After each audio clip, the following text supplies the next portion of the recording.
En Tunisie, les fossoyeurs de la justice transitionnelle font fi des victimes de la dictature.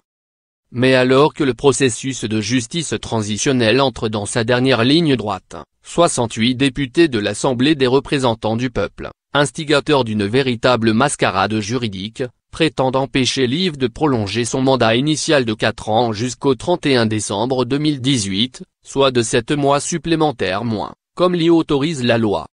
Lire aussi.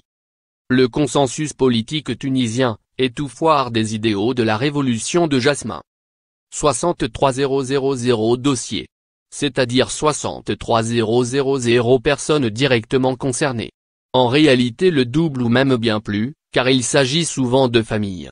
On peut estimer que 150 000 à 200 000 personnes considèrent le processus de justice transitionnelle comme essentiel pour elles. Ces personnes sont directement touchées. Elles sont des conjointes et des conjoints, des filles et des fils, des mères et des pères. Leurs proches sont tout autant touchés. Toutes ces personnes ne sont pas des personnages de romans ou de films. Il s'agit de vraies personnes, tuées, torturées, violées, piétinées, spoliées, écrasées, exilées, dépossédées. De vraies personnes, nos concitoyens, qui ont le droit à la vérité et à la justice après plus de 7 années écoulées depuis la chute de l'ancien régime. En Tunisie, nous ne vivons pas, encore, en démocratie. La démocratie suppose un véritable état de droit et des institutions faisant l'objet de contrôles adéquats, permettant une confiance retrouvée.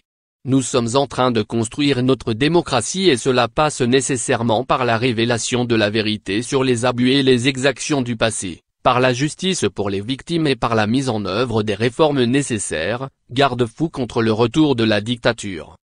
Mais certains de ceux qui sont censés être des acteurs majeurs d'une démocratie en construction apparaissent aujourd'hui comme ses premiers fossoyeurs.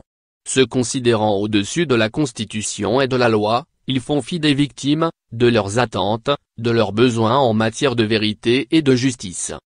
Lire aussi. Si M. Ben Sedrine, il faut réécrire l'histoire de la Tunisie.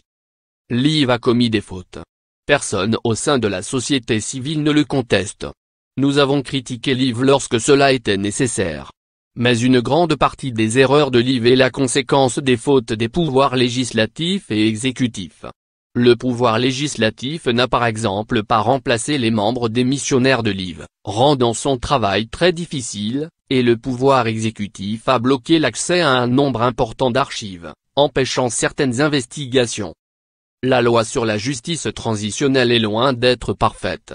Nous avons demandé à plusieurs reprises son amendement en vue d'une plus grande transparence.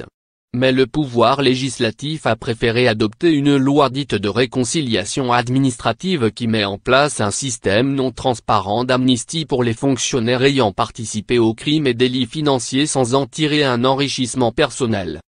Des améliorations du processus de justice transitionnelle auraient pu être entreprises si les victimes avaient vraiment été au centre des préoccupations. Mais ces dernières années, tout a été fait pour que le processus enraye. Ce fut une véritable guerre d'usure. Ce furent des attaques systématiques et régulières pour décrédibiliser Liv et son travail. Les ennemis de la justice transitionnelle n'ont pas réussi à mettre fin au processus, mais ils sont parvenus à le discréditer, du moins aux yeux d'une partie de l'opinion publique. Et ils se basent aujourd'hui sur ce prétendu manque de crédibilité pour demander l'arrêt du processus, alors que Liv n'aurait besoin, selon ses représentants, que de 7 mois supplémentaires, ni plus ni moins, pour terminer le travail commencé, notamment transférer les dossiers instruits à la justice et finaliser son rapport. Cela sans budget additionnel. Lire aussi. Tunisie. La démocratie est un processus difficile, mais on ne reviendra jamais à la dictature. Pourquoi ces 7 mois sont-ils devenus un enjeu si important pour certains députés? Pourquoi ce refus alors qu'eux-mêmes n'ont pas été capables de mettre en place une cour constitutionnelle dans les délais prescrits par la Constitution depuis les élections? Ils n'ont pas non plus réformé le code pénal hérité de l'ancien régime, qui contient des dispositions peu conformes à un vrai état de droit et notamment des peines d'emprisonnement pour les homosexuels. Ils ont maintenu la compétence de la justice militaire pour juger les affaires concernant les civils victimes des forces de police. Ne parlons même pas de la réforme inexistante du secteur de la sécurité. S'agissant de ceux parmi ces députés qui prétendent se soucier du processus de justice transitionnelle, Pourquoi ne donne-t-il pas à Liv une chance de démontrer qu'elle peut terminer ses missions? Quant à ceux qui la honnissent, ils verraient leur position confirmée dans l'hypothèse où Liv échouerait dans sa mission. Elle en serait seule responsable et seule comptable devant les victimes. Alors pourquoi ces 7 malheureux mois sont-ils devenus un enjeu majeur? La réalité est que les ennemis de la justice transitionnelle ont probablement peur que Liv réussisse. Ils ne sont absolument pas sûrs de son échec. Ils craignent que son travail vienne déranger leur campagne électorale, qui débutera en 2019, c'est-à-dire au moment où le rapport de Liv est censé être publié. Les ennemis de la justice transitionnelle souhaitent la destruction définitive du processus et renvoyer aux calendes grecques un débat salutaire sur une mémoire nationale jusque-là confisquée. Il ne leur manquera plus que de répandre le sel, comme Rome l'a fait à Carthage, pour que la démocratie, l'état de droit, la justice ne refleurissent jamais. Lire aussi. En Tunisie, hypothèque sur la justice transitionnelle. Tant d'énergie dépensée, tant d'attentes, tant d'aspirations. Et face à cela indifférence et mépris. Certains disent que c'est l'occasion de démarrer un nouveau processus de justice transitionnelle, sur de meilleures bases, avec les bonnes personnes, entendre Sansiyem Ben-Sedrine, la présidente actuelle de Liv. Cette démarche serait conforme au droit si elle était validée par une majorité absolue des députés. Pour certains, une telle démarche est légitime. Pour d'autres, elle signe une dernière oraison funèbre pour la justice transitionnelle.